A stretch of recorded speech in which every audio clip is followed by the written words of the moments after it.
Chapter 11, Influencer Marketing. First, I want to start out with who is an influencer. An influencer is someone with an audience. Basically, this means they're a person who has a larger than average following on a social media platform. The reason we want to use these people is because they develop word of mouth. The people that follow these people trust the people they follow, or trust the people. They trust the influencer. And so as the influencer, if the influencer says something or recommends something, those people are more likely to follow through with that transaction. One thing I want to touch on is even small influencers have reach and are valuable because the people that do follow them, however few, really still like them and stick with them. Gary makes a point in the chapter about the price of influencer marketing and how the people who are influencers don't really know how much to charge for what they're doing. And even if they're charging a decently high price, it's still very cheap comparatively to an email, or it's cheap compared to the value you get. So first, the quality of an advertisement you're going to get because of the trust that comes along with that influencer, and also the price compared to TV and banner, which cost more, which TV costs more but will reach more people, or a banner ad which costs less but maybe won't be as seen by people, but neither will have an emotional tie to your product, whereas a person recommending that creates the tie. A word on finding quality influencers and how to find them.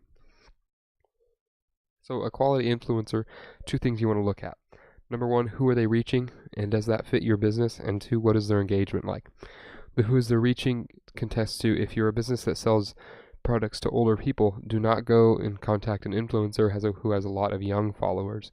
You want to contact an influencer who reaches the audience you're trying to target as well.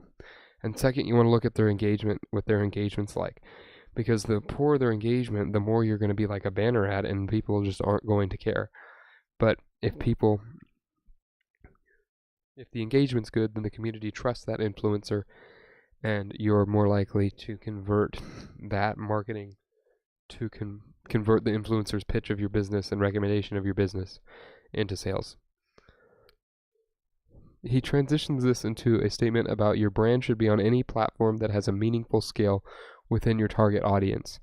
So if you're trying to, once again, reach older people, there's no reason you should be on Snapchat, really, or pushing Snapchat super hard with your business, because the people that are more likely to buy from your business are not people looking at where you're advertising, and so therefore you're really wasting advertising effort there. Second, do what is working. So a question is, how do you measure the effectiveness of an influencer on your brand?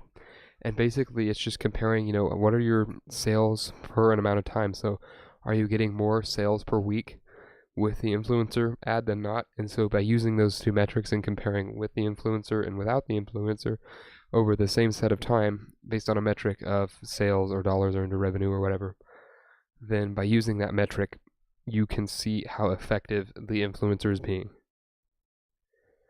The last question in the book talks about becoming an influencer, and there's 3 things that Gary puts into becoming an influencer. First is talent. You gotta be good at something. 2 is hard work.